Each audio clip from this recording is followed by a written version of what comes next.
It's July of 1990, and Twin Peaks just wrapped up their first season. Don't spoil it, I still haven't seen it. Meanwhile, a guy with a funny hat and a bushy mustache in Iraq was doing the 90s version of live tweeting his feelings about Kuwait. And in Germany, East and West Berlin were setting aside their differences and building schnitzel shops on both sides of the wall. But back in Hollywood, Julia Roberts was deciding who was going to fall in love with her and when. It was all of us, and immediately. But if you wanted to get sweaty in the dark with Madonna, that was a peachy option too. Welcome to the Screen Hoppers.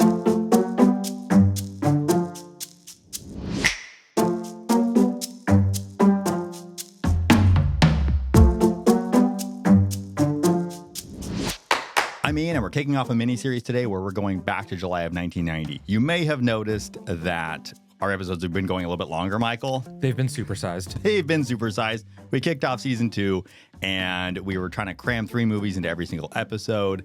They were getting longer and longer and longer, so we're splitting it up into a mini-series.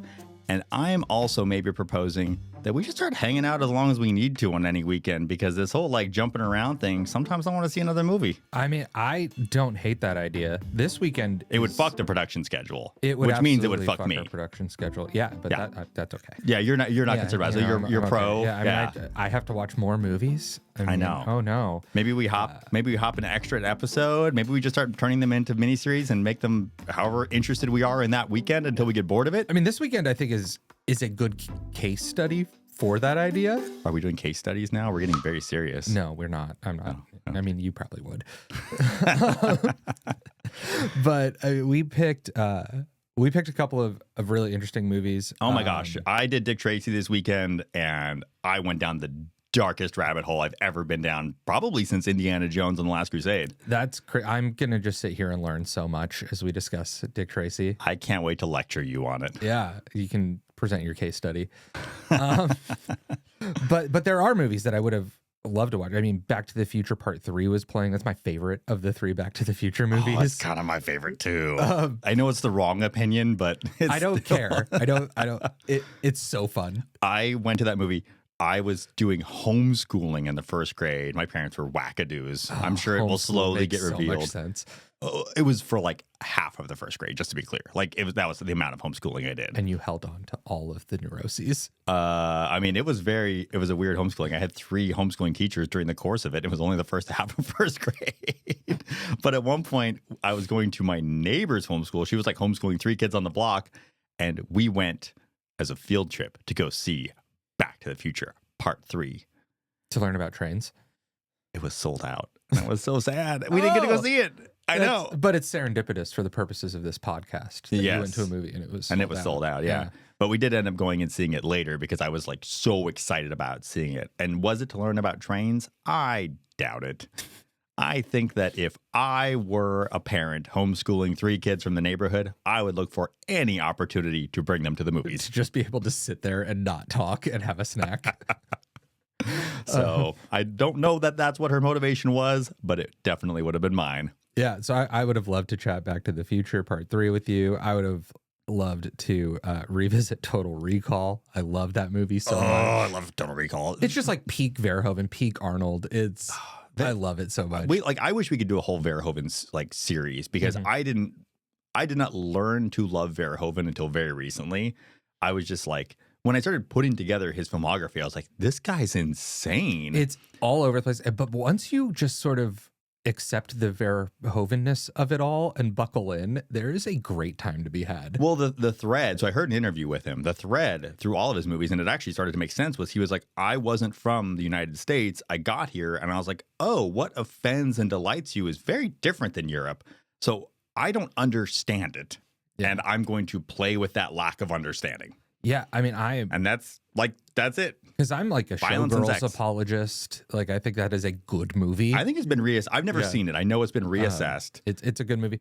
So Total Recall would have been fun. I haven't seen Days of Thunder, which was the number 3 movie this weekend. I haven't either. I almost picked it just for that reason. So yeah, I think. But we just did Top Gun, and I wasn't sure I could take more vibe movie. I wanted a little more substance. Yeah, I mean, well, we weirdly got it with, I think, the 2 movies that we're talking about today. Even if they don't seem like it at first. Yeah.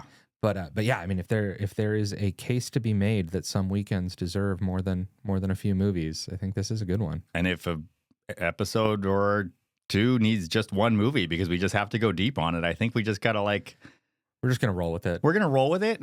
That's going to... I made such good plans for this year for all of our upcoming episodes. I spent like a whole afternoon plotting everything out. And apart. I'm just going to delete it for the like 4th time already. We're in episode 4. Show that is just vibes now.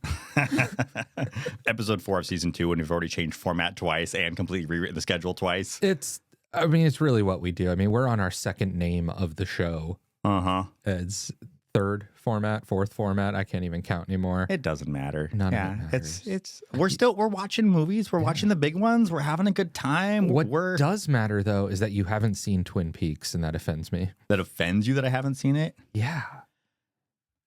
It's so good. I guess I mean I'm not watching it because I don't think it's good. That's not what's happening. I mean, the problem though with Twin Peaks is that, like, you know, we're trying to focus on movies, obviously, and not TV.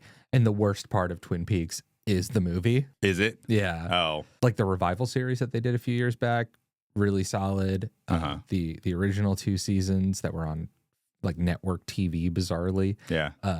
So good. It's the best TV show of all time. You're missing out. I mean, you know, like I've stopped watching TV basically. I know, and I would love to use the fact that Twin Peaks has a movie as a hook to get you in, but it's not the best selling point. Yeah, well, it's also like I don't need a hook to get in. I want to watch it. Yeah, like I don't. It's David Lynch. Yeah, I'm like you don't need to convince me to watch it. I'm just going to end up prioritizing other things. I mean, this week, Jordan Peele's set of movies, all 3 of them were on sale for like $4.99 a piece. And so you own all of them. I own all those, and then Catch Me If You Can was $4.99, which is that Spielberg's best movie? I don't know. Like it might be. It might actually be. It's slept on for sure. It's so good. It's just so crazy. And I bought it just because it was $4.99, and I was like, how do I not own this? I thought I did, and so. But those are movies I'm gonna have to go back and watch. I'm just constantly watching movies. And this week, man, I watched Pretty Woman twice. I watched Dick Tracy twice. And I watched other stuff. I did. I watched, and then I also have a bunch of movie tickets coming up in like a week or 2. I pre-ordered my tickets to Project Hail Mary. I guess I'll have seen it by the time this episode comes out. But I need to pre-order my tickets to Hoppers. I have those. I still need to see Send Help. And, oh my gosh. Am I going to see Wuthering Heights? I don't know. It feels like it's important, but it doesn't look... Is it important to you?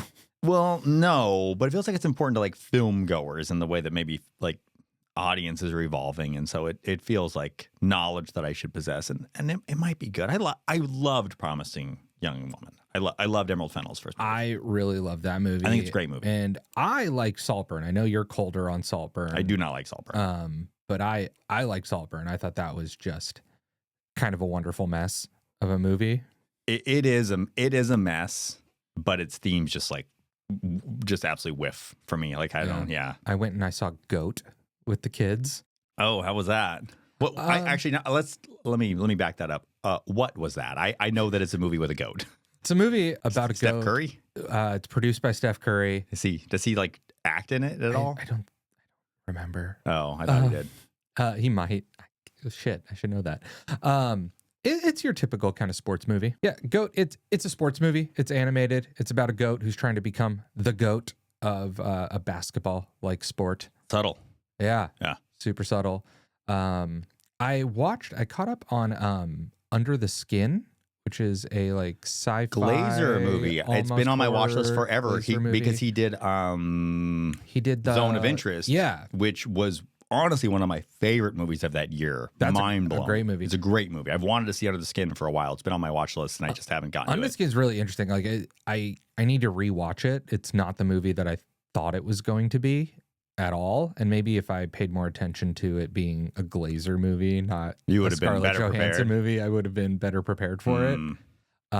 It's very artsy and light on plot. That makes sense. You saw Zone of Interest? Yes. Did you see that one in theaters? I didn't. I watched that one at home. That one was a theater experience. I will tell you, like you missed out because I think at home I didn't get the sound design, which I know is just such an important part of that movie. The sound design when the entire theater. I love when a director has the nerve to turn an entire theater dark, to just turn the lights out on you.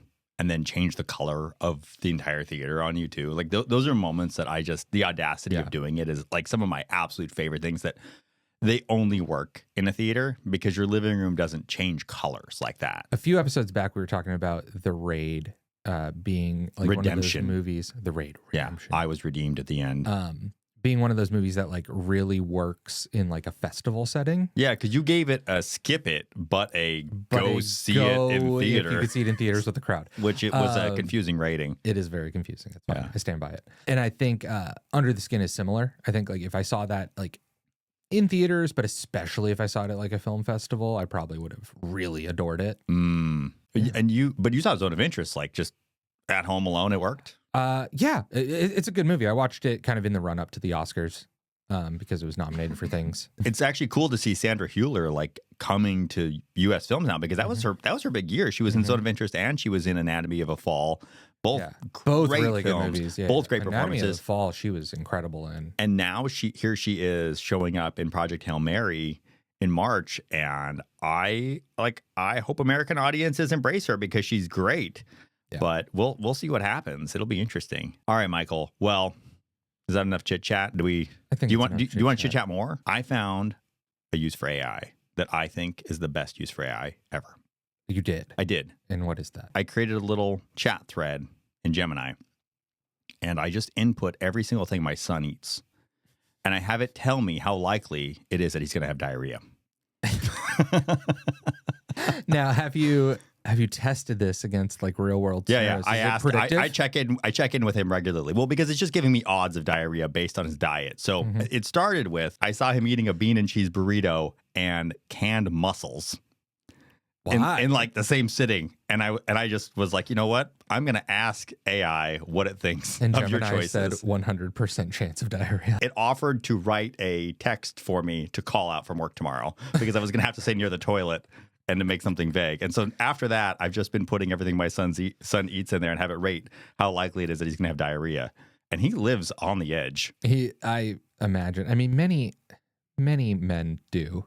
Oh, but mussels and bean and cheese burritos, like there's a stand-up I've never seen anybody do that before. They're fine. They eat everything. They just all have IBS. Diarrhea constantly, but they have no allergies. They all have IBS. Yeah, it's just it's somehow systemic among being white and male.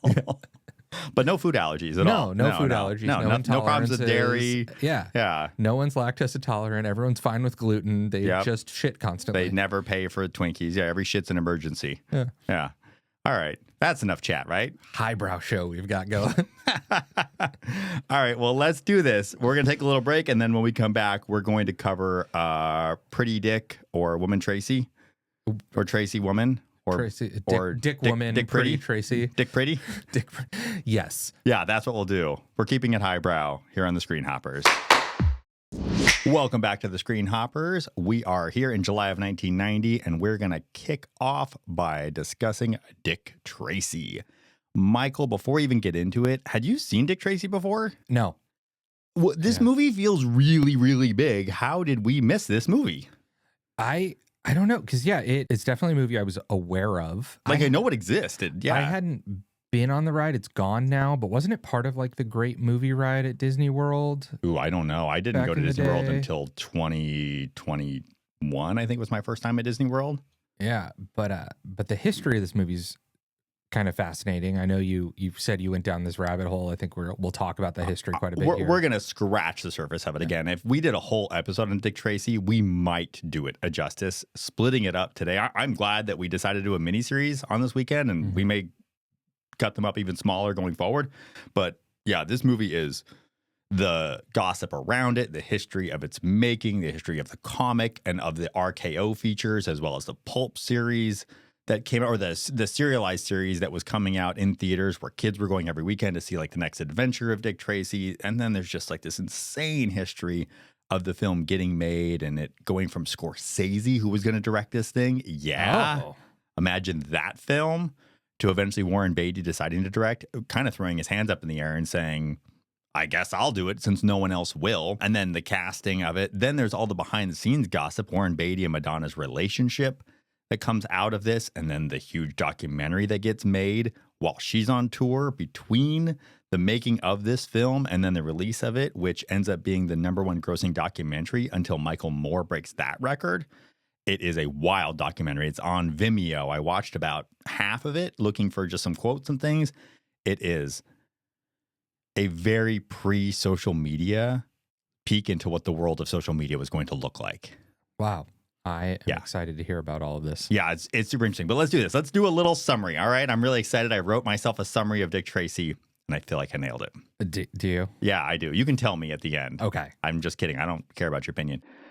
Born in 1931 on wood pulp and black pigment, Dick Tracy was ushered into the world to combat criminals so dastardly that their villainy could be read on their warped faces. There wasn't enough room in Dick Tracy's 4 panels for his squeaky clean morality and a sense of humor. So Chester Gould dispensed with the yucks and sired a police detective whose judgment was above reproach, whose shot was always a bullseye, and on whose jaw you could crack a walnut. Sidekicked by Tess Trueheart and The Kid, Dick and his team are on a tireless mission to clean up the streets of the city and bring justice to one and all. Justice. Like, this movie's one battle after another, right?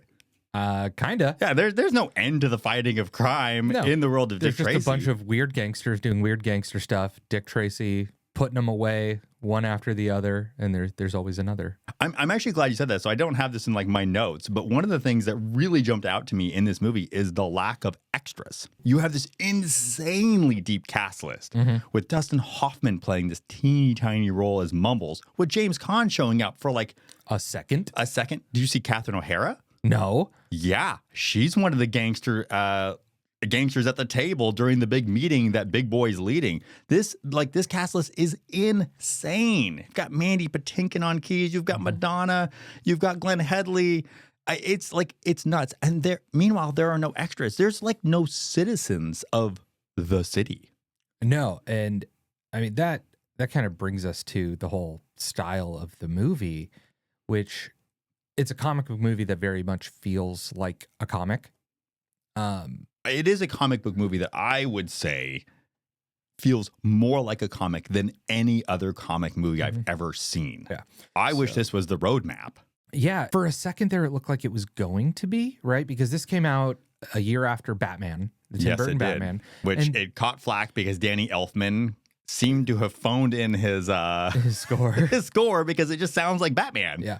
Because Batman, watching the 1989, I believe, version of Batman compared to like what Nolan ended up doing with Batman, those Batman movies feel comic-y in a way that comic book movies now don't. Well, the first one feels comic-y. I've always felt the first one feels like a comic movie. The second one feels like a Tim Burton movie. Like he even dispensed with the comic-y-ness of the second one. And honestly, I kind of like the second one better. Always have. Feels a little darker, a little grittier, a little grosser. It feels more like Dick Tracy, weirdly. It feels like they were speaking to each other moving forward. Yeah, but this one, my favorite thing about it was just being in the world, it being just dropped into this comic. Yeah. And I mean, it has all these like oil paintings instead of sets. 70 matte paintings were set up, and the camera operators were specifically instructed not to pan or tilt the cameras because it would break the illusion of being in this drawn world, and you would be able to see outside of the set. And the color palette is really interesting. You're talking about the 7 colors. Yeah. That could only be used to make the original color comic. There's no like browns or grays. It's like wood is red, like in a comic book. Yeah. It's really cool. It is beautifully done. The vision for how this movie was going to look we've talked about this before. When you are faced with these restrictions, and a lot of these are just self-imposed restrictions. We want to make this feel like you're in a Dick Tracy comic strip. You wind up with something that is just fabulous and looks unlike anything you've ever seen before, and weirdly ever see again. Like this movie has more in common with Avatar than it does with other comic book movies, to my mind, just in the fact that it pulls you into a world that feels absolutely otherworldly through the use of just artistic achievement. Yeah, I think the only sort of contemporary thing that I can compare it to a little bit is like the Spider-Verse movies. Okay, I can see that, yeah. Right? Because those... But those are fully animated. They're fully animated, right? But they feel comic-y in a way that most comic book movies, even the animated ones, don't. Yeah, they feel like they have a lot more respect for the original comic material. I mean, Dick Tracy doesn't just have respect for it; it worships at the altar of the original comic material. But Yeah, yes. and we're talking like the physical material of a comic. I mean, that's why in my summary I specifically mentioned the ink and the pulp, because this movie feels like it's printed on pulp, and it's fabulous for that reason. Again, we talked in our last episode when we were talking about Prisoners, and I had given Deacons the MVP about how as I've gotten older and just seen more movies and spent more time kind of in this world, that I appreciate being pulled into the world first. Like, how are you using the visual language of this film to drag me into this universe that you've created? And for some movies, it's a lot easier when you go for a really realistic feeling. But for a movie like this, where it is absolutely otherworldly, it does just a fantastic job of like letting you know that you are in a completely other world and letting you go to that fantasy world. It feels like going to Toontown in Disney. Yeah, if for no more other immersive, reason, honestly. like visit this movie to visit the movie, and then you take the art direction, and then you throw in all the characters and the makeup and the costumes, and you have the same thing happening there. Like, all of these characters are not people as we know them. Yeah. Right. They're all, you have Flat Top, right? Who literally his head is flat at the top. Sure. And Prune Face and Little Face. And there are so many characters. And I love is everything is what it's called. Right? I mean, it's like cafe. Milk. Chili. Yeah. Yeah. There's one shop in the background that's called Comfy Shoes, and it's spelled COMFEE. That's as much dissimulation as you ever get. Is that a minor misspelling of the word comfy, which is from comfortable? Did that need to be said? Probably not. In case you were curious. Yeah. The origins. We're now doing... We're doing word origins and etymology here on the Screen Hoppers. The word comfy's source is comfortable. And in this movie, they spell it COMFEE. But like that's as much as like artistic license anybody takes with any of the things that are in this world, because everything is just what it is. Like Dick Tracy is just a detective. He literally can't be anything else. Even when he is presented with the temptation to be something else, I don't even know that he's too virtuous to become something else. He's not capable of becoming something else. And even his name, right? So he's Dick Tracy, but they call him Tracy. Dick is a title more than it is a name. So the original naming of Dick Tracy, he was going to be, I think it was like plainclothes cop Tracy or something to that effect. I'd have to take a look at it again, but he was convinced to call him Dick because they're like, well, you can't call somebody's first name that, so you have to give him a name. So he just decided to go with what's short for detective. So his name is Detective Tracy, Dick Tracy. Yeah, but again, like in this world where everything is just prescriptive in that way, I don't know. I really loved that. Yeah, but we were talking about like the lack of extras in this movie, and this again is not on my talking points, but I do think it's really, really interesting is that it is about a police officer who is fighting the crime of a city to keep it safe for its citizens, but there are ostensibly no citizens. Yeah, there are no citizens, and also we don't even really know what the crime is. We talked about this in our Roadhouse episode. Oh, I love that you're bringing this up. Yes, we don't know what the crime is. So what is the crime? Right. So we have like these mob bosses who are, running the town. And much like in Roadhouse, I don't understand their business model. So I'm glad you bring that up. So it starts off with the whole movie opens on it's a radio announcer describing the crime that's happening in the city. And it's like a shoe shiner gets knocked over. So I'm not saying that that's not an important crime, but that's what made the news is like somebody who is buffing shoes got robbed for like, what, a couple dollars? Yeah. And it's a lot of small businesses basically being held up for a few dollars by organized crime, which, yes, you're like right there. You're like, wait, what is the nature of this crime model that they're running here? But then you have Big Boy Caprice played by Al Pacino, which he is transformative in this role. Like he is as colorful. He is as interesting. He is as unique as the place of the city. Like when you look at him, he is otherworldly. He brings you into this phenomenal performance. And he was also responsible for all of his own makeup.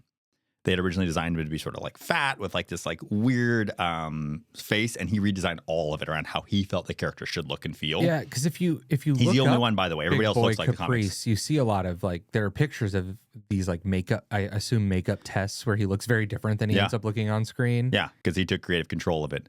But his vision for the future, is literally like bureaucracy.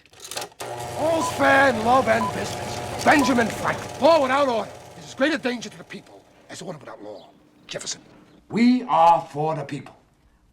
And if you ain't for the people, you can't buy the people. Lincoln. We will become the people's silent partner. Every time some citizen buys a pound of hamburger, we get a nickel. Every time some guy gets a haircut, we get a dime. That's taxes. Well, just like bankers. Join the Rotary Club. The way I see it, and Plato agrees with me, is that there is what is, and then there is what we would like it to be. Well, that's not important. What's important is the future. It's planning ahead. A man without a plan is not a man. Nietzsche. Wait a minute. Wait. I'm having a thought. His vision for the future is taxes. Is forming a bureaucracy and collecting taxes from people. Like this isn't even organized crime necessarily. Like it may be a version of racketeering, but like that's what he's getting all the crime bosses together to do, is to organize and be more organized than basically the current government, and then do what with it. But the citizenry of this town, so we have a couple people that we hear about on the radio getting held up, but most of the citizenry that we see is actually gambling in his casino. Yeah. Yeah, like they're on board with the crime. There may be 3 good guys in this whole city. Yeah, it's very Gotham in that way. We mentioned Batman before, but it's a town that's taken over by the crime, has accepted the crime, lives amongst the crime. And yeah, we don't see them just like living a more quaint life. Like they're very much enmeshed in what's happening. There is almost no domestic life in all of Dick Tracy. Tess Trueheart is the closest thing to domestic life, but her constant refrain is what? I like to live alone. Yeah. Yeah. And there's some play on, she says that because she says what she thinks he wants him to hear, and he says what he can't say, because he literally can't just ask her to move in and marry him. He's incapable of doing it because it goes against everything. And that's sort of the tension of the character, right? Is the sort of duty versus domesticity. I mean, is it duty versus domesticity, or is it just his 2-dimensional nature versus living a fully 3-dimensional life? Yeah, because he, again, like his name is Dick Tracy. That's who he is. That's all he is. It's what he does, and everything else just kind of gets in the way of that. I mean, or doesn't? Yeah, I was like, I was like, he doesn't permit any of it to get in the way. Yeah. I think the kid is the closest thing that gets in the way to anything that he's doing, in that he has decided that he has to take care of this kid. It's actually the only unlawful thing he does. Yeah. Because no matter, this is actually probably more up for debate. I say that, but I don't even believe it, because everything he does as a police officer is against the law. He's a bad cop. Of course. He's not just a bad cop. He is a crooked cop. Like Seymour Cassell plays one of his like lower lackey cops. I think one of his like sergeants, and he plays Sam. And he's constantly pointing out to Dick Tracy, you're badgering a witness. You can't do that. You bring him. You don't have a warrant. Yeah, like everything they're doing, they illegally wiretap Big Boy Caprice for one of the biggest turns in the movie. Like they are as much criminals as the criminals themselves, but they're doing it under the auspices of protecting the city. But again, protecting who in the city? And this is actually what I really like about this movie, because I'm going to keep coming back to this like lack of extras. I kept asking myself as I was watching, I'm like, why are they doing this? Why are they doing this? How does this work? And I realized that we're the extras, like the audience. You actually get to play a part in this movie in a way that I think a lot of other movies don't invite you in. He's protecting us. Right. Like you feel safe when you're around Dick Tracy. You feel like you're around something grungy and scary and terrible when you're around Big Boy, when you're around Flat Top. and you're being offered that blanket of protection because nobody else in that city is being protected. In fact, arguably, Tess is at more risk due to her association with Dick Tracy, which, I mean, legitimately, one of the craziest scenes in the movie is when he's walking into the diner before he meets the kid, and the guy comes out. The kid goes running out down the street, and the kid stole my watch. He is in line to be the chief of police, and what does he do? Chases the He kid. takes chase over a stolen watch. Yeah. Chases the kid onto the railroad tracks, finds the kid in a shack where some very grotesque, low-level gangster, whatever, again, they all wear, like, they're evil on their faces, is in there and, treating the kid poorly, abusing him. Dick Tracy shows up, and Dick Tracy does not announce that he's a police officer, does not arrest the guy. No, just beats the crap out of him. He just beats the shit out of him in the shack and then arrests him. No Miranda rights. Like, he's just some random guy that broke into this guy's house and beats him up and arrests him. But then later in the movie, when the drive-by shooting happens and Tess is out there and she's at risk and the kid is in the car and he easily could have gotten shot by the Tommy guns and they drive away, what does Dick Tracy do? Not a damn thing. Nope. Because somebody putting him at risk, and that's all he can see is that he was at risk. That's not what's important. Yeah.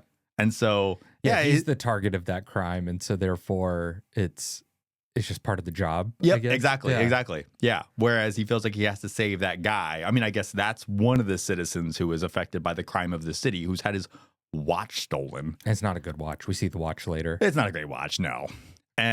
So yeah, it's He's a very strange police officer, but because of the way the world is set up, we are told to accept him as like the force for good. Mm-hmm. I don't want a cop like that running the show in my city. No. Because, like, can you imagine a world where Dick Tracy is the chief of police?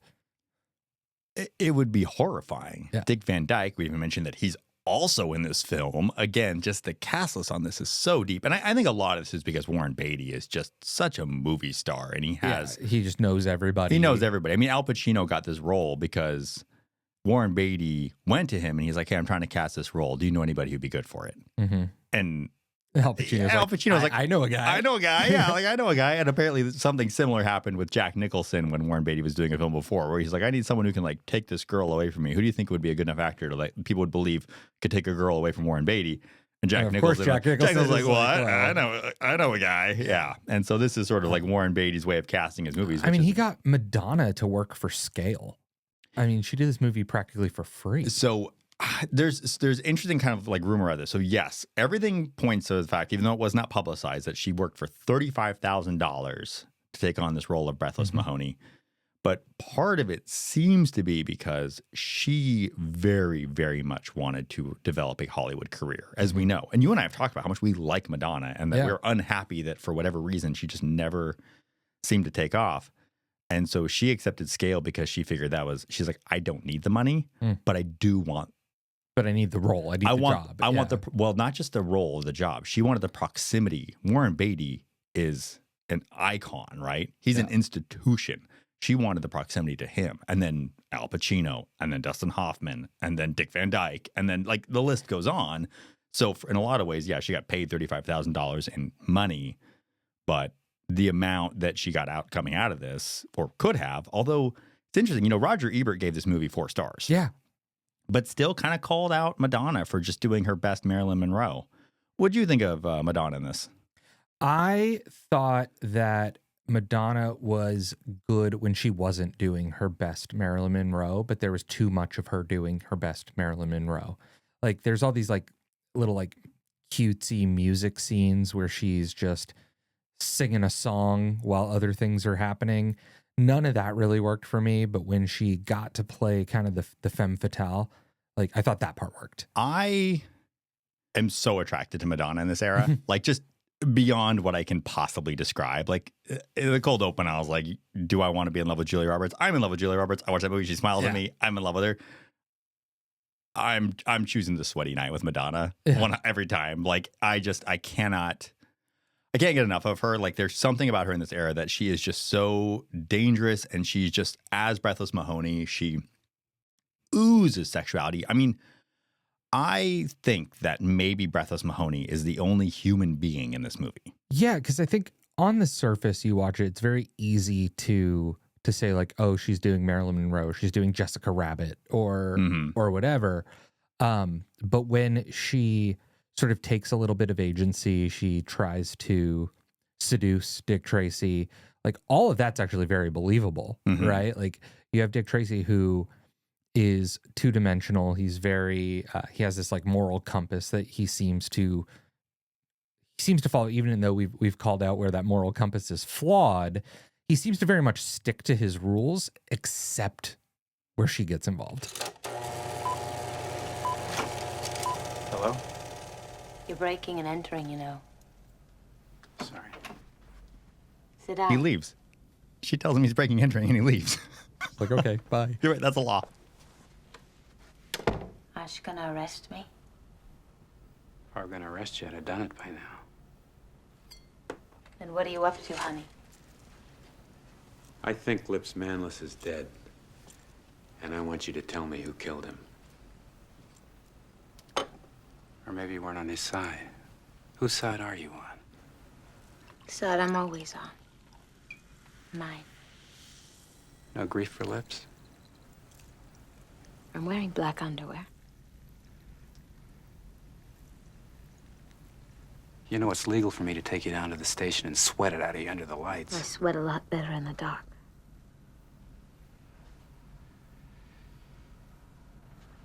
I know how you feel. You don't know if you want to hit me or kiss me. So he doesn't. This is his first encounter with Breathless Mahoney. He has a couple more like it, but there's so many things about this scene that I want to discuss, and I think maybe not even the first one, but the one that I want to discuss. You can see her in the nude in the scene. She's nude. You can see her nipples. You can see her breasts. This movie has a PG rating. Yeah. Pretty Woman's rated R. How much nudity is in that movie?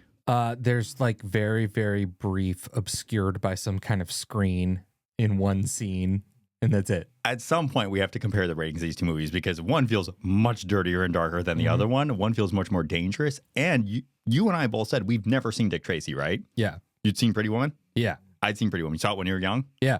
I saw it when I was young. Yeah. So parents seem to have identified that one of these movies was sexy and dangerous. And maybe this comes back to just Madonna and her persona in general. Because, as I mentioned, there's a documentary that comes out. She goes on her tour. And on this tour, she is almost arrested in Toronto for her act because she is simulating I'm masturbation familiar on with stage. that. Yeah, you know about this. Okay. Yeah, where I think it was it was either Like a Virgin or Like a Prayer. It was one of those. It's songs. like a virgin. She simulates masturbation, and police came to the show prior to and basically told the stage manager, if she does that, we're going to arrest her at the end of the show. And her response in the documentary is, well, I'm not changing my act, so they can arrest me. And this was all based on some cop had brought his daughter to see her show somewhere else in Canada, and then called the police in Toronto and was like, you need to arrest her. She's lewd and lascivious. And so there's something about just her presence that makes this film already feel a little bit more dangerous, a little bit like this movie. It's so bizarre because in Pretty Woman, there is a lot of sex. Yeah, I mean, it's about a prostitute. But this movie fucks. Yes. Yeah. And that's and it's completely different. And it fucks because of the absolute heat generated between Madonna and Dick Tracy.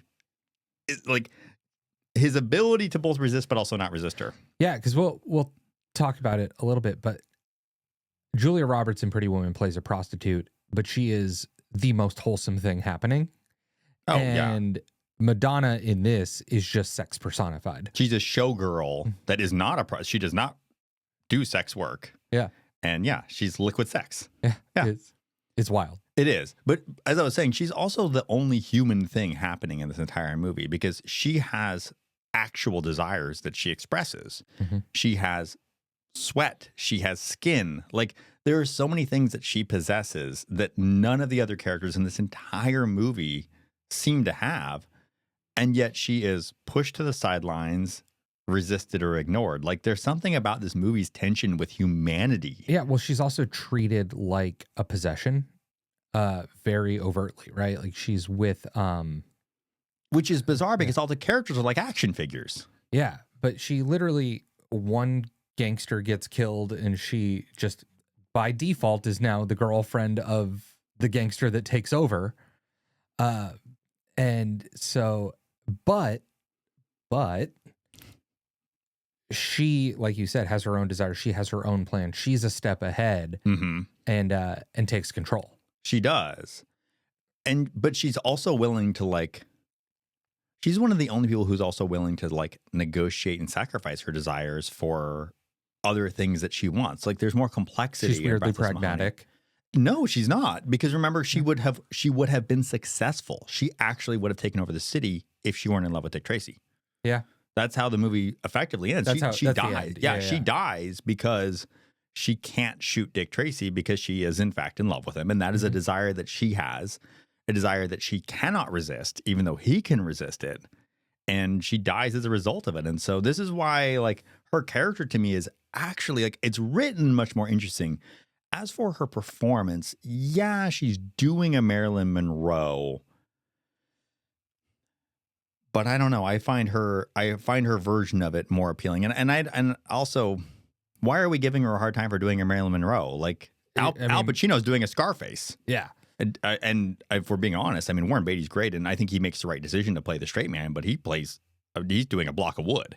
Yeah. And frankly, if you're gonna do the like sex pot, like Marilyn Monroe is the answer. Yeah. So, but her performance is like, it's so physical. Like she's so, one of the things that I like admired about Madonna in this era, especially, and I know I talked about like my severe attraction to her, but like she did something that a lot of actresses and stars at the time didn't do, which is she was very muscular. Like she made her body look a lot different than like the supermodels of this era. And so there is something about her that is a little bit, again, like more, she's threatening, kind of a little bit threatening. She's very strong, but she's also I keep coming back to it, like she's very human. Like that you can see her musculature, you can see her bones, like you can see somebody in there, whereas everybody else is completely covered in rubber, makeup, yellow jackets, red jackets, thick wool, and she's very exposed. Yeah.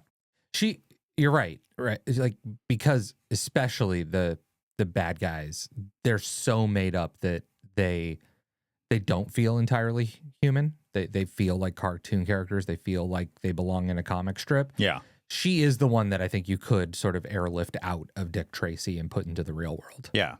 The only time that she isn't is when she's pretending to be one of them, when she pretends to not be a person, to only have one desire as Faceless. I mentioned to you earlier off mic that her voice as Faceless just was like, I don't know where this came from, but like I know had, what like, this is. Weird deja vu. I could not place it. Give me the reveal. What should I be putting together that I'm not putting together? I know we can make a deal. A deal? I'm making my deal with Tracy. Tracy, with Big Boy out of the way, we can own this town. Pick up that pipe and kill him. The mighty Jabba asks why he must pay 50,000. Yotto. Because he's holding a thermal detonator. Princess Leia is the bounty hunter. She's Leia.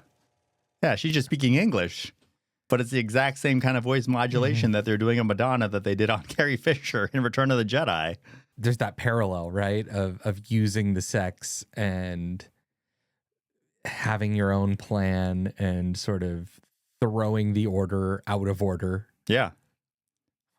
Pretending to be male, completely concealing your face behind something that is unrecognizable. That is something I really love about the Faceless character, is that so many of the characters are so grotesque that they sort of, it's weird to say, but they sort of blend in with each other. Yeah. Well, they're like, oh, there's flat top and there's all print face, and then she is faceless. Well, that's the thing that's so interesting. So she is so recognizable as Breathless Mahoney because she's one of the few people that looks human in this world.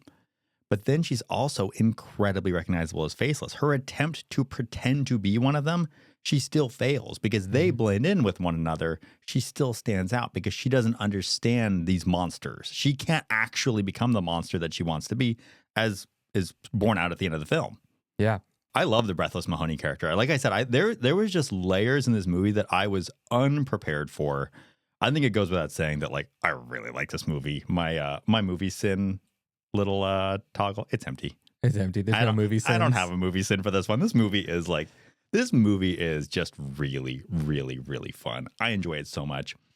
Like I said, I could do a whole episode on this. I've got some more stuff on domestic stability and Tess and the kid. And I've got a little bit more on Big Boy and sort of his like organization and how he likes the organized more than he likes the crime, which we talked a little bit about, but like he prefers the organized to the crime of organized crime, which is funny. I also love that when he kills Lipless? Lips Manless. Yeah. It's Lips Manless. So he's not manly and he's replaced by Big Boy, which I love. These guys they're just children, right? Because they don't know what they're doing. They have these toys. They're not even guns. That when he replaces him, what's the first thing he does is he goes and tries to fix the show at the Ritz. There was nothing wrong with the show at the Ritz. They were not having an issue with the show at the Ritz. He goes and he tries to choreograph it by slapping them around and hitting the pianist 88 keys, right?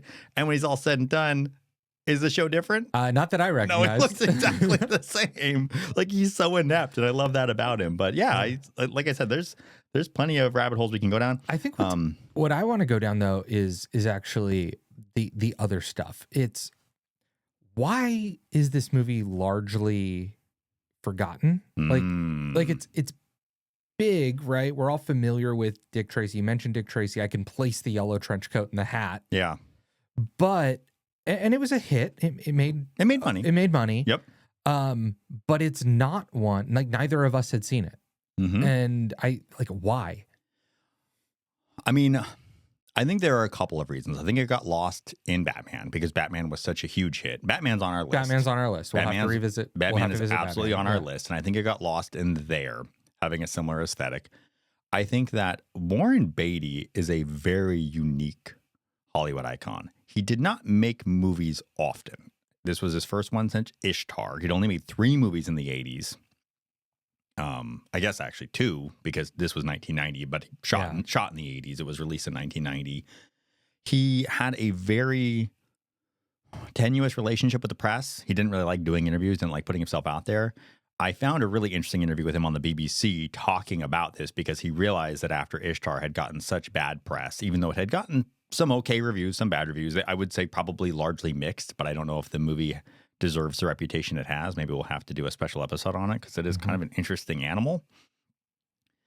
That he wanted to get ahead of it and did some press for Dick Tracy, but it's like this 38-minute interview on the BBC. But I pulled one of his quotes that I just wanted to play here, and I wanted to kind of dive into this because it speaks a lot to this movie, but also more broadly the theme of our show. Film nowadays is not just a film; it's an event, isn't it? I mean, there's the marketing that surrounds it. And that the opening night of a film is a bit like election day. I mean, if people don't turn up on that day, you're dead. I can't see that this is a terribly healthy trend. I think it's very bad. It's just terrible for movies, for new movies, for the creative spirit. It's bad. There's no question about it. That's not to say that it's not good to make some movies that, like we know what we want in a hamburger, or we know what we want with, a fast food. But when we know what we want in movies and we just say, well, we're going to get sequel number 2 and 3 and 4, I think it's too bad because it takes the fun out of it, really. Dick Tracy's not a hamburger. No. I don't know how you package this movie. I remember how it was packaged, and it was confusing to me at the time. Yeah, because Disney did want this to be their Batman, right? Batman was so huge. They did a big marketing push. They had a bunch of toys and stuff like that. But they also pushed it to Touchstone out of Disney because they were afraid it was a little too dark, that it was a little too sexual. Yeah, and they're not wrong. This movie is super dark and very sexual. Yeah. Like I said it before, this movie fucks. Yeah, and so maybe it's that contradiction is why it doesn't stick, but I agree with Beatty in this. I do too. Which is, it's kind of sad that that's the state of movies. We've bemoaned the Marvel phenomenon plenty, right? Oh, we bemoan all kinds of things. We have plenty. We pretty much just sit here and whine for 2 hours every week, right? And I think he's right that like we've sort of punished the movie industry every time it does a Dick Tracy. How much love do we have when a movie gets legs? Like, we're so excited when a movie has legs, when it maybe doesn't kill in its first weekend, but people find it, they love it. I mean, the films that people love today are not necessarily the movies that blew up. I mean, we've hit plenty of blockbusters over the 15 or so that we've done since we've started the show, where we're like, this movie's fine, but there were 3 better movies that culturally have outlasted this movie at the time, but because of a marketing push, because of anticipation around a sequel, you wound up with something that really popped on that weekend. But then it's like, okay, it's great that it's around. I mean, we've talked about this with Avatar, and I've come around with Avatar: Way of Water, but the first Avatar movie, it has no cultural resonance. Right. It just doesn't, but it made $500 million or whatever on its opening weekend. Maybe not that much, but I think Endgame still holds like the opening day. Yeah, at like 300. But Avatar's a good example because that's a movie that at the time everyone sort of decided was going to change movies, and then the industry sort of followed it for a minute, and now didn't. Right, like. 3D is not the big thing that we all thought 3D was going to be because of Avatar. No, I mean, I'll go see a 3D movie every now and then, but it really has to be a specific type. Honestly, it's generally animated. I don't really like watching live action in 3D. Did I go see, maybe I saw Wicked for Good in 3D. I don't know. I saw one recently. I can't remember. Doesn't matter. But no, it's, I mean, this is somebody born in 1938, though, seeing what's happening with movies in the 80s. And the reality is this moment, 1990, I mean, we've talked about Jaws being the beginning of blockbusters and what really changed the movie industry, why we started our podcast on the 50th anniversary of Jaws and really starting to explore like this era of blockbusters. But this is a turning point. This Batman era, this is the era that I think that we live in now. Like, we actually have evolved out of this more than we necessarily did out of 1975 or even 1977 when Star Wars came out. Yeah, I mean, what he says was very predictive of the moment that we're now in. Yes. And so, yeah, Dick Tracy is not an easy movie. And then, to your earlier point, you want to talk more about this? Well, it also relies on sequels. And why do we not have sequels to Dick Tracy? Because they fought over the rights. It didn't quite make the money they wanted it to make. There's a bunch of reasons. But who has the rights? How did this happen? Like, Warren Beatty has the rights. He's been playing this fucking weird game where he has maintained the rights to Dick Tracy by showing up on TCM every 10 or 15 years as Dick Tracy. As 2 years ago. I know. Teasing that Dick Tracy's going to come back in some form. But he's not teasing he's going to come back. He's just keeping the rights. By showing up in character and doing an interview with Leonard Maltin, he gets to maintain the rights to it. It's just a game he's playing, and TCM is playing it with him because, of course, Leonard Maltin and Ben Mankiewicz are going to play that game because they're happy to support it because they're as curmudgeonly about the current state of affairs in film as we are. And so they're going to help Warren Beatty keep Dick Tracy because the reality is, at this point, do you want to see Dick Tracy get rebooted? I don't know if it would. Like, I don't know. I do. You want to see it get rebooted? Who do you think could take this property and do with it what Beatty did? Yeah, it would have to be.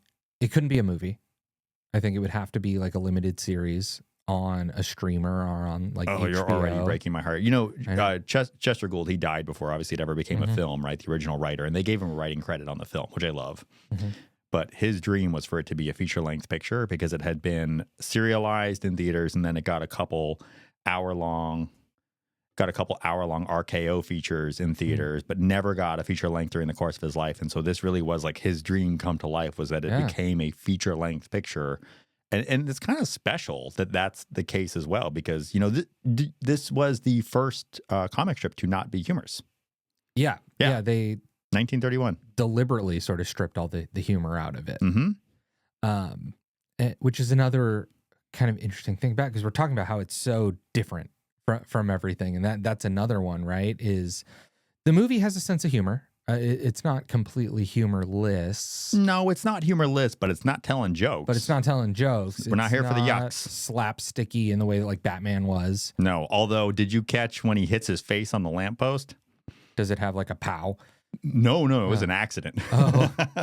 And I thought it was, at first I felt bad for the stuntman when Dick Tracy jumps off the roof after the big car explosion when they blow up James Caan's character. Mm-hmm. And he doesn't want to get seen out there. He jumps off and he jumps to a lamppost.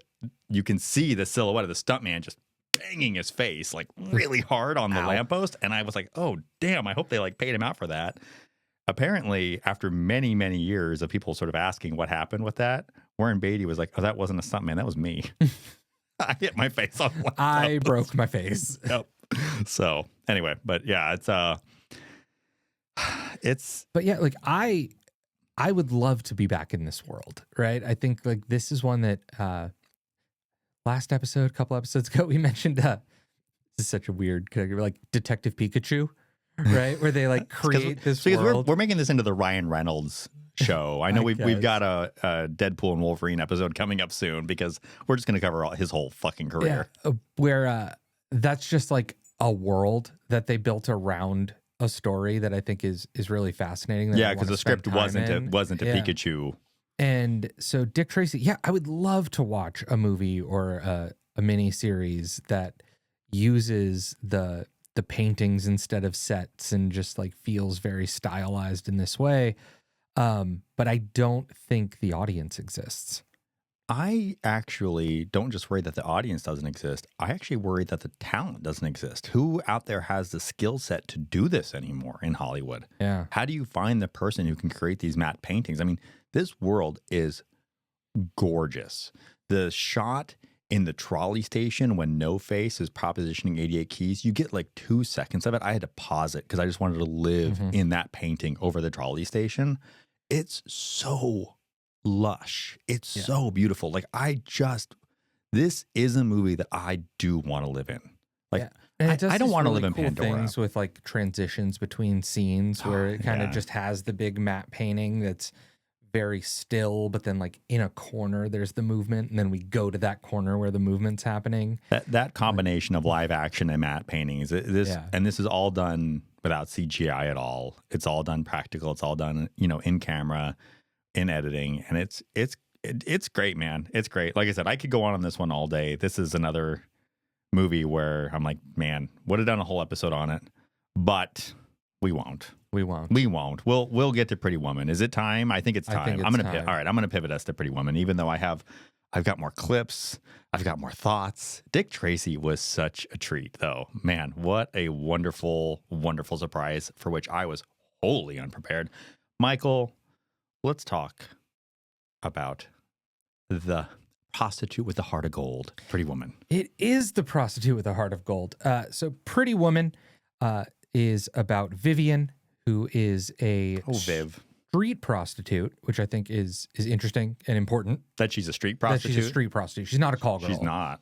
And Edward, who She doesn't know her own value, though, just to be clear. That's like what we're going to talk about. Oh, okay. Kind of.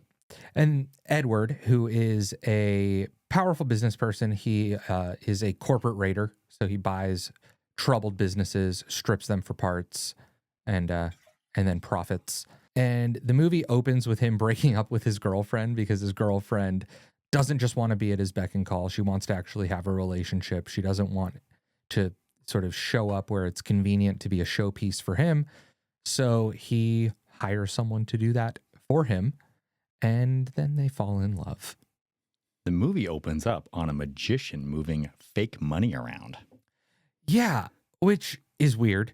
I'm surprised you skipped that, though, because I feel like that is like talk about setting up the theme for this movie is like money is an illusion. So what is actually real in this world? Yeah. I sincerely love that opening for that reason, because it left me scratching my head, going back and really, really rewatching it and like trying to like zero in on this movie. I was like, what is up with a magician at a party with fake pennies and moving money around among people for whom money really shouldn't matter that much? Yeah, and I think that's obviously deliberate, right? Because you have Edward's world and you have Vivian's world. Edward's world is ostensibly all about money, but it's people who have so much of it that it stops mattering. Mm-hmm. And then you have Vivian, who doesn't have money, whose life is very difficult as a result of that lack of money. And everything that she does is to try to just get enough money to get by, to survive. Well, they have so much money that they have the power to leverage other people's money. Like it's really interesting. Like they talk about the making a purchase for $1 billion, and she's like, "You don't have that." He's like, "No," but that's so inconsequential. That doesn't matter. Yeah, that's so inconsequential to him to be able to purchase something that he can't afford to purchase because of the amount of power that his money has already bought for him and his position. And I do like that, because money is this very illusory thing in the world, and it represents very different things to your primary characters. And I would include Stuckey in that too, because Stuckey's relationship with money is very interesting as well. Stuckey sucks. What are you talking about? Stuckey, I thought he was the hero of the story. He really packs a punch, man. Just like Dick Tracy. If we're going to dive into it, it really is this story about like the differences in class, right? Like we said, you have Edward, who has so much money. You have Vivian, who doesn't have money. Their worlds cross. And their introduction is fun for me because you said it, right? Like his money is his power. But when they meet, he's in sort of a powerless position. He's driving a car that he doesn't know how to drive. It's a stick shift. He's used to being chauffeured around. He's in a neighborhood he's unfamiliar with. Yeah, he's completely lost. He's not from LA. You know, so, I mean, he's in a city he's unfamiliar with. Like he doesn't know anything from about New LA, York, right? So he's in a city he doesn't know, in a neighborhood he would never find himself in. He asks her for directions. Driving a stick shift race car, a Lotus, which, by the way, I don't know why, but my dad really wanted me to build model cars when I was a kid. He was a big gearhead, and he thought like giving me a model car would help me out. The only one I ever built was that Lotus Esprit. That Lotus Esprit, man. I know that car because I built every little plastic piece and put them together, and that glue smelled great. It's a cool car. I remember really liking it at the time, but I can't tell whether I liked it because of the model or anything. But anyway, yeah, And so then they meet, and she very much, you mentioned it in your cold open, she tries to set the standard, right? She sets the rules of, I'm with who I want, for how much I want, for as long as I want. And it's who, when, and how much, I think is the rules that she's learned from Kit, Laura San Giacomo. And so, but she views their relationship as very transactional, and he's the one who kind of wants it to be something different, right? Like she's very much like, okay, you've hired me, I charge $100 an hour, like let's get to the sex.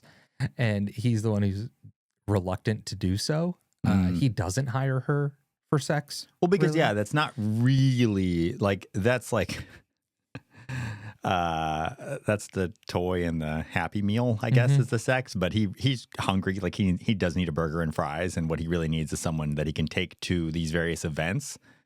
But his choice to pick up a streetwalker, it makes me not believe that. Okay, why? He has access to a lot of resources. Well, yes, he may be new in this town, and yes, he doesn't have an iPhone.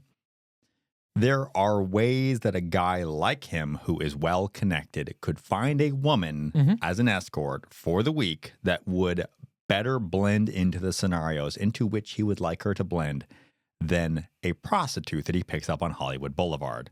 So I believe that there is a moment after she gets in his car and drives it that he has already changed his mind about what he wants from this woman, even before he's hired her to do what he wants. Yeah, and I think that's where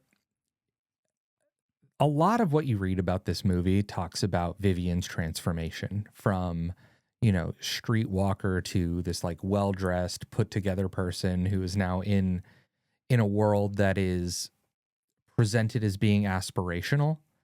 Well, there's kind of two areas of discourse on this movie, and I don't agree with either of them. One is the 2026 revisionist history. Yeah. This is unacceptable. This man comes in and saves this woman. This is a regressive story, and it's bad for feminism. Fantasy. And I think that is an obviously wrong way of assessing this movie. And then I think the other one is this is about empowerment. This is about, like, this is the way things are. Men and women occupy these roles, and this is the way things should be. And I think that that's an obvious misreading of this movie, too, because I think it exists actually in a more complex space where these two human beings actually have some motivations that exist under the surface. And I think a lot of it comes from the fact that it came from a very dark script but it's directed by a TV director who makes things that are very palatable. And you wind up with like this veneer, but also this just kind of like rumbling underneath the veneer that I can't quite put to words, that I will try to do since I'm on a podcast. Yeah, it's a difficult movie to parse in that way, because we're told that Vivian is occupying a very dangerous space. We're presented a very sanitized version of prostitution and what she does. But there's Hank Azaria is in his first ever movie role as a detective who's credited as his first role detective. and Ralph Bellamy in his last role. Yeah. Investigating the death of another prostitute. She's of like a 15-year-old prostitute. who's found in a dumpster. We then know that like, okay, like prostitution's not safe. Like there is some like bad the movie things. is willing to acknowledge that it's not safe. Bad things happen to prostitutes. You have her roommate who like blows their rent money on drugs and it's being money chased by the drug dealer. And it's for money the they have to keep in a toilet too. So we talked about sort of like the fleeting illusory nature of money and how it's so meaningless in this other space, whereas they're hiding it in the back of the toilet. But the person it needs to be hid from is the person who knows it's in the toilet kit. Like they have so little of it, and yet they still can't even keep it. Yeah. And so on the surface, it's this movie of, you know, it's about Vivian being sort of rescued from that dangerous world. But I actually think the movie only works if you watch it with Edward as the protagonist. You know, the protagonist in the story is the character that like goes through the change, who has the growth. And Vivian challenges him early on when she's like trying to learn about his business and is like, oh, but what do you make? Like, what do you do? You're very rich. You make all of this money, but you don't actually produce anything. And that leads. They make money. They make money. We make money, Edward. We make money. Yeah. And Jason Alexander playing against type. And so the change that happens is not Vivian's transformation from like trashy streetwalker to dignified woman. The change is Edward from this corporate raider who doesn't make anything, who just strips companies for parts and takes the part that he can exploit. And then he makes a decision that he's going to purchase the company he was trying to purchase, but he's going to keep it intact. He's going to actually continue to build ships because he wants to have something that he can point to as his creation or something he's responsible for. But don't you think it's kind of self-serving? Because who do you think is picking up more prostitutes on Hollywood Boulevard than dock workers? So she's going to become a pimp and have her own She's enterprise. lobbying for her own industry. That's all I'm saying. She got the ear of power, and so she's trying to help out, because if all those docks close, who is going to be down on Hollywood Boulevard? Just those 21-year-old kids trying to get a free lay? That's not going to work out for her. You can already see business is bad. Completely ruined everything I'm trying to say here. You can ignore it. Yeah. But it makes this movie difficult for me to view deeply, because I think it's so contradictory and flawed in that way. I think that it's trying to tell us something about people being bigger than sort of what we see on the surface, that they're deeper than that. We see that Vivian she's smart, she has skills. There's a cool scene where she like ties his tie, and he's sort of surprised that she would do that.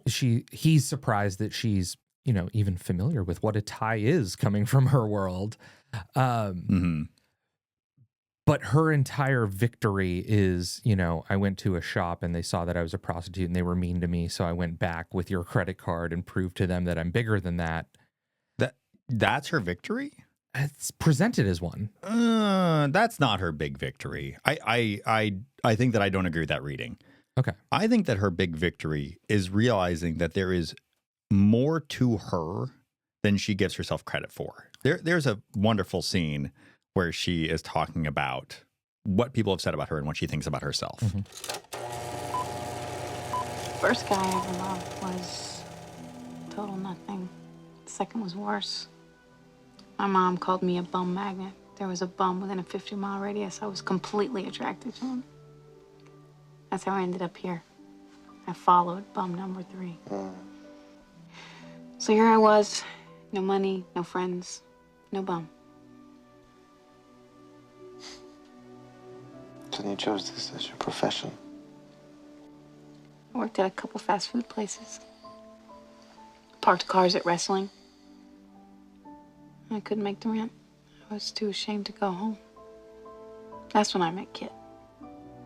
She was a hooker and made it sound so great. So one day I don't believe did that for a second. Kit couldn't sell it. No. I cried the whole time. But then I got some regulars, and, you know, it's not like anybody plans this. It's not your childhood dream. You could be so much more. People put you down enough, you start to believe it.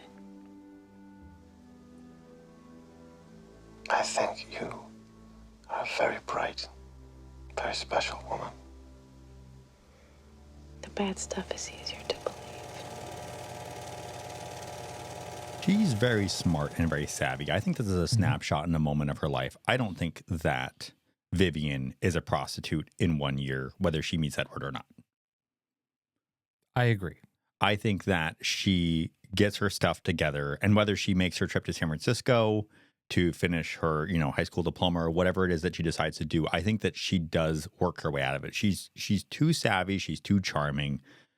And this goes without saying, she's too beautiful to be doing what she's doing. It is clear that she has fallen into the wrong line of work because she grew up without good role models. She grew up without someone to point her in the direction that she needed to go that would properly utilize her skills. And, she ended up following the wrong people. So I think her greater triumph is that this experience expedites the process for her to exit this life because she has access to funds. Like that for me. But I think that's my big problem with the movie, Okay. right? Is I wanted her to go to San Francisco. Right? Like, So your problem's the ending. my problem's the ending. Well, you know what the because, original ending is. she probably ends up in a dumpster. No, they split up. She goes to Disneyland and it's super dark. Like they throw money to each other, and it was like they were like, we are changing this ending. The ending was more a Nora than it was Pretty Woman. Yeah, and I think for her to have actually come up out of it, used this experience, right? Because I agree, she's savvy. She wasn't destined for this life. She would have come out of it. She took her $3,000 that she got from Edward, give some of it away, and then she has this plan to go to San Francisco, finally graduate high school, and like make a life of herself. And then he shows up in a limousine, they kiss, and she runs off with him, taking all of that kind of agency away from her. But do you think that's the end of Vivian's story? I don't know. I don't think it is. I think, like I said, this is a snapshot in Vivian's life. I think that this is an important moment of change for Edward. And so I agree with you regarding the arc, but I don't think that Vivian is with Edward in a year. So you don't think that they go off and live happily ever after in New York? No, that's absurd. Vivian and Edward are not going to get married. But isn't that what the movie's trying to sell us? Of course it's trying to sell us that, but you also, I think that it gives us plenty of depth in the characters to allow us to come to the conclusion that that is okay, that they're going to spend the next year together and they're going to split up because I don't think he's capable of living with another person. I mean, he's so much so that he has decided rather than find a girlfriend that he's going to pick up a streetwalker so that she will do what he wants. Like that is a broken human being. I don't care what his arc was. He's cool. He's going to make things, but that doesn't mean that he's going to feel different about his domestic relationships, about his personal relationships. I think that is going to inevitably be conflict. There's also just cultural conflict between the two. There's this really great thing that happens in the movie that happens in a lot of 90s movies. In fact, it happens in Dick Tracy too. It's so funny. High art is always opera. Dick Tracy's at an opera, right? And he's on his radio interrupting people, right? But the more famous opera scene, of course, is when Edward takes Vivian to the opera in San Francisco and exposes her to high art. And she weeps and it connects with her and it proves to him that she is the type of woman that he could potentially be with because she can appreciate opera, right? Yeah. But that's an absurd assumption on his part, right? The fact that she is emotionally moved by an opera, and this is sort of the assumption of these 90s movies, is that like somehow that makes you a better person. She's a better person for 90,000 other reasons that he wasn't able to necessarily see and he can't necessarily appreciate. And she is still going to want to watch Charade and I Love Lucy, and he's still not going to want to do those things. She's still going to want to take the day off and walk around in the grass in bare feet, touch grass. I love that there's literally a touch grass. Yeah. And he's still not going to be that interested in it. He's going to bring a book of Shakespearean quotes and want to play chess, and she's going to watch I Love Lucy and Charade, and eventually they're going to drift apart.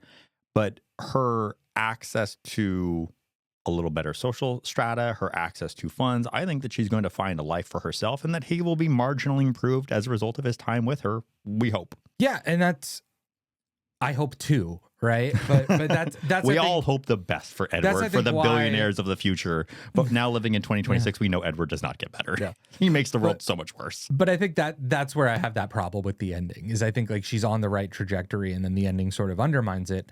I love believing that in a year they break off and she's ultimately been the one who's kind of used Edward to improve herself. I just don't know that that's what's on screen. I think it's on screen, but the only thing I would say is I don't think she uses Edward. I think she loves Edward. I think it doesn't work. And that's okay. Like, I actually think that's what makes the movie continue to last for me, is that I don't need to buy into this fairy tale. I don't need to buy into this male and female roles. Like, she's not going to step into that role easily, and I don't think she will ever step into it. Yeah. She's not going to ride around in a chauffeured car. She wants to drive. She knows how to, operate a race car clutch. Yeah. That's not going to change about Vivian. And so they will drift apart. It won't be use. It will be a relationship that happened in their lives. I like that read better. Oh, good. And this is, I think, like the last thing I want to say. All of these criticisms aside, I don't care. I don't care about any of it. I love their chemistry. I love Julia Roberts as Vivian. She's incredible. Every time she smiles, I smile. Every time she laughs, I laugh. If nothing else, like, I'm willing to believe that Edward's going to fall in love with her despite all of their differences because she's so fucking lovable. There's no way that you're spending a week with Julia Roberts and you're not falling in love. I mean, we spend, 120 minutes with her, and like, I am a flutter at the end of this film because she is this is the type of movie star that like we bemoan that we don't have. Yeah, we don't have movie anymore. stars anymore. We don't. And Julia Roberts was just pinnacle movie star. She's somebody who showed up on screen and you knew right away that she was absolutely amazing. Richard Gere only took the role because of her. I didn't know that, but good. He did not want to do this movie. He, in fact, does not like this movie and has spoken openly about how he doesn't rewatch it and doesn't understand why anybody else likes it. He thinks it's a bad movie. But he was just about to say no, and Julia Roberts reached over and touched his hand and said, "Please say yes." And he did. Because if Julia Roberts reaches over and takes your hands and says, "Please say yes," you're going to say yes, because there's absolutely no way that you're not going to. I mean, I don't even think Dick Tracy could have turned that down. So. Right. And she was nominated for an Academy Award for this role, and rightly so. Like, she's so perfect in it. And I wish the best scenes in it are ad libbed. There are things that she said in the moment, and I wish we would reward that more. I think everything has to be serious, and that's why if I try to take a more serious approach to this movie, I find all of these problems with it in ways that it doesn't work. But at the end of the day, I just don't care. I don't care. I love this movie. I love the shallow romance of the movie. And so I think it works. And so it's funny. I told you I wasn't sure how I was going to do on this because I've never had to justify my love for this movie. This is a yearly watch for me. I love Pretty Woman. I just do. I don't feel about it the way I feel about When Harry Met Sally, but I do really, really love this film. And sitting here and talking to you about it, I've only made myself love it more. Like, I have not talked myself out of loving it. Yeah. And I wasn't sure. I thought maybe as you challenged some of my nostalgic feelings about this movie, I might be like, oh, you're right. It is. And it is flawed. Like, it's not, this is not Jaws. It's not a perfect film. No. But it does some things that I wish movies still did. It takes some risks that I wish filmmakers would still take. And I think it goes to show this movie ended up holding a pretty phenomenal record for 34 years. And a little teaser, we're actually going to connect to that coming up when we do Deadpool and Wolverine, this was Disney's #1 grossing R-rated film for 34 years, which is nuts because it connected with the audience in such a way. Now, having said that, as we discussed earlier, explain this rating to me. I can't understand it. This is a PG-13 movie. Maybe. Yeah. If Dick Tracy's PG, this is PG. Yeah, it doesn't Dick Tracy's make any sense. PG-13, this is PG. Again, it's about a prostitute, but it's completely sexless. There's one sort of sexy scene on a piano. Scene is as sexy as it gets. You know, Richard Gere composed that song and played it himself. Oh, good for him. Yeah. Apparently very, very, he's self-taught pianist and very good. Huh. Yeah, it doesn't make any sense. I think it's one of those movies that they threw an R rating on it. So like, well, it's a movie about a prostitute. It has to be rated R. But it's not at all. It doesn't make any sense. I don't usually do much research on your movies. I kind of pick up facts here and there, but I had to go in. I was just like, why did this movie get an R rating? What is it? And there are vague theories.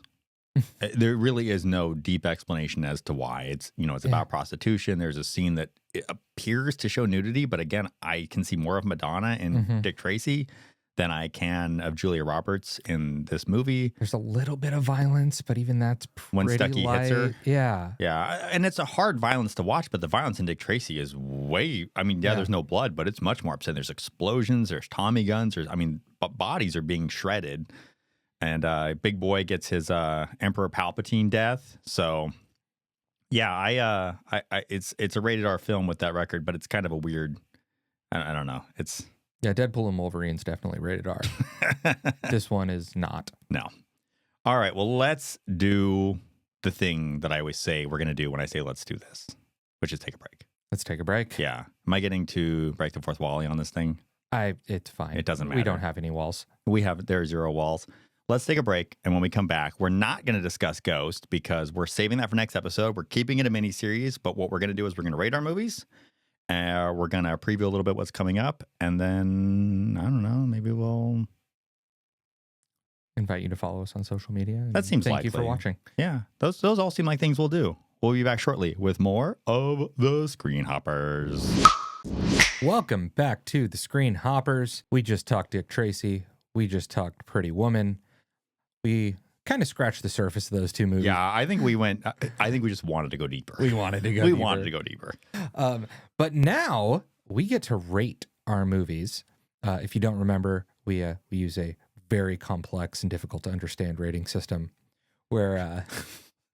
Did I create too complex a rating system? Is this a veiled criticism? No, it's not complex at all. It's actually very easy to follow, which is, if you should skip the movies altogether, if you should stream it if it's available and easy to access, if you should invest a little bit in renting it, should you buy the thing because it's worth revisiting, or is it such a spectacular film that it deserves the 4K Blu-ray Steelbook? So, Ian, I'm going to throw it to you. We're going to start with your movie, Dick Tracy. Yeah. Think I know where you're going with this. What are we doing to Dick Tracy? Oh, I think Dick Tracy is a buy it. Yeah? I do. I think Dick Tracy is such a unique and singular film. Mm-hmm. And I think visually it is so magnificent. It is absolutely worth revisiting. Like I said, I'm at a place where this is taking up so much of my time. You want me to watch Twin Peaks, but when I rewatch all of our movies for every single episode, I watched it. I mean, I went through to grab audio clips and I just ended up watching the whole movie again because it is a really, really, really immersive world with incredible performances. We didn't even talk about Dustin Hoffman's mumbles, but oh my gosh. He's really good. He's so good under the lights sweating.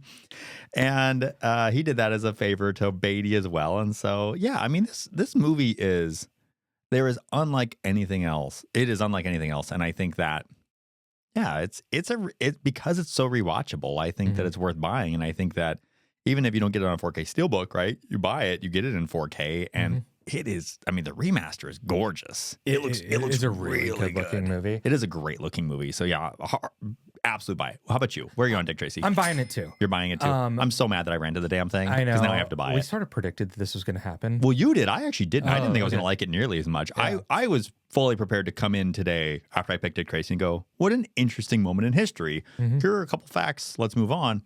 I was not prepared. I am obsessed with this movie. Yeah, so this is a buy it for me. It from just like a plot standpoint, it's probably a rent it, but everything around it is so good. I mean, the art direction alone, I just want this movie like on my TV screen. And so, yeah, it's worth revisiting for that purpose. The makeup, the characters, the art direction, it's just so interesting, so unique. There's nothing like it. And because there's nothing like it, I'm not going to get the fix from anything else. So I should probably own it so I can revisit it. I mean, the closest thing you'll ever get the fix from is one of the early Batman movies, but I don't think that this does it cooler. It does it cooler. It does, which I never thought I would say. I mean, Batman Returns is like one of my favorite movies. And I don't know, man, like Dick Tracy scratches an itch. Well, because Dick Tracy takes everything that Batman or Batman Returns gives you and does it more and better, right? Like Batman Returns, I love Danny DeVito's Penguin, but there's like 30 of them in Dick Tracy. Yeah, that's exactly it. Is you have so much of that like bizarre, like cartoonish villainy that feels like gritty and dirty, and like this is a character that could not exist in the real world. Like only this film could potentially house a character like that and have you believe that he occupies it, and it's amazing. It's great. Dumb, but like the illusion's fantastic. This is movie magic. Right? Right? It really is. This is movie magic. The illusion is superb. All right. Yeah. Pretty Woman, Michael. I'm buying it. You're buying Pretty Woman too. I'm buying Pretty Woman too. Wow, you sounded so much like you didn't really like Pretty Woman. No. I felt like I was like talking you into liking it. No, that's the thing. I could spend more time criticizing Pretty Woman if I wanted to. I don't want to. Yeah. I want to watch Pretty Woman. I want to watch Pretty Woman in a way that I didn't watch it for this podcast though, right? Like I watched this podcast and you want to popcorn this one. And then I tried to dig into it and find themes. And when I did that, it wasn't as fun as just popcorning the movie. Yeah. Right. If you just sit back, you watch the movie, because of Julia Roberts, especially, it's just a good time. She's just so magnetic that she draws me into this movie. And so, yeah, it's one that I just want to put on and have a nice time with. What I love about this movie is that it accomplishes both. I do think that there are some really albeit subtle, but themes in this movie that are worthy of exploring. And again, because of that tension between the original $3,000 script and Pretty Woman. But I'm a buy it too. Literally, the only reason I don't own this movie is because it's always available because to stream. It's on Disney Plus, right? And I have Disney Plus, and so I've never felt compelled to buy it. But if ever it were not readily available at my beck and call, I just need this movie to be available at my beck and call whenever I want to go out to dinner with me or go to the opera. And if I can't just push that button and have it come to me, then I will pay the $3,000 to sleep with it. Yes. Even though this movie does not fuck. No, that's what's so funny. I love that you said that, Pretty Woman's about sex, but Dick Tracy fucks. It really does kind of perfectly, perfectly encapsulate the two movies. Yeah, they're both buy-its for me for completely different reasons. Yeah, 100%. And I 100% stand by that. And, it's been 25 years probably, close to it, since I last saw Pretty Woman. Which is wild to me because your professed love for rom-coms, like this is like... it's why I picked it. It's like the rom-com. It's the rom-com. I will not go, 25 months before watching it again. I really loved it. Awesome. All right. Well, that wraps up today. I think we're done. I think so. We did it. We did the thing. We did the thing. So what we're going to do is we're going to hop to the weekend's headliner next episode.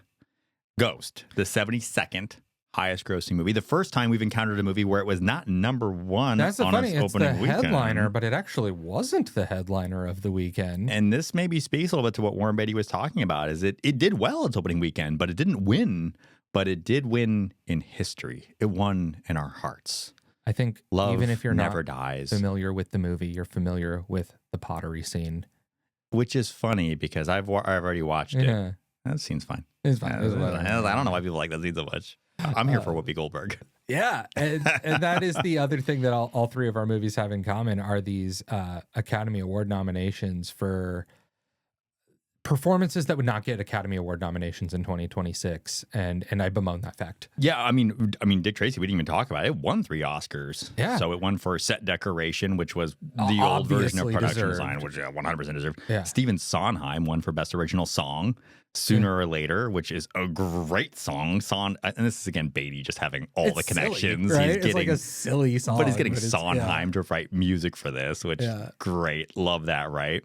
And then obviously one for Best Makeup. But yeah, these are all big blockbuster summer movies, July releases, or I guess Pretty Woman's a March release. It just had legs. It just had tons of legs. Yeah. Yeah, it had legs. And so, yeah. And then, so we'll watch Ghost. We'll choose our MVPs for the weekend. We're keeping that around because it's no MVP. You don't get to just MVP just because you were a movie. You have to win the weekend as an MVP. And so we'll save that for our next episode. So sorry if you were waiting for an MVP.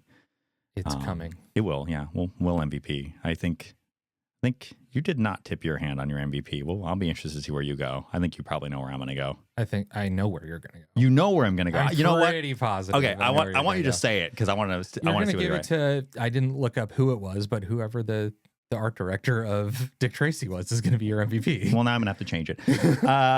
So we'll choose our MVP, and then we'll announce which weekend we'll be hopping to next. I am excited for it. As always, thanks a ton for, I would say listening, but for watching.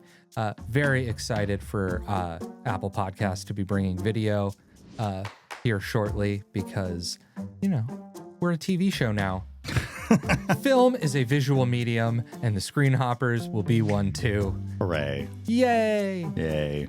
In the meantime, We so didn't want to be a visual medium when we we started this didn't, thing. and We grudgingly started this way, and now apparently we made the right decision. We made the right decision. Yeah. We, I shouldn't say we. You did the work, and we're doing the thing. In the meantime, follow us at the Screen Hoppers. Follow me at Michael_upleft. You'll get it one day. Visit us at upleftmedia.com to check out everything we are up to. And Ian, what are you up to, and where are you up to it? What am I up to? And I'm up to making this podcast, mostly doing a little bit of nonprofit work for Haven again. So I'm excited about that. We'll be doing some more video work for them. But I am up to it at upleftmedia.com, and then also at Ian_upleft on social media, where this will come out in March. So hopefully I'm actually posting things on social media again by then. And so we've got some a little bit of room to build the habit. So this, like, saying that I'm not doing anything will feel anachronistic when you hear this. Good. Yeah. All right. Well, until next time, have some fun at the movies. Visit us again next week at the Screen Hoppers. We'll see you next time on the Screen Hoppers. The Screen Hoppers is an Upleft Media production, written by Ian Tarter and Michael Smith. Produced, sound engineered, and edited by Ian Tarter, with special thanks to Rosie Page.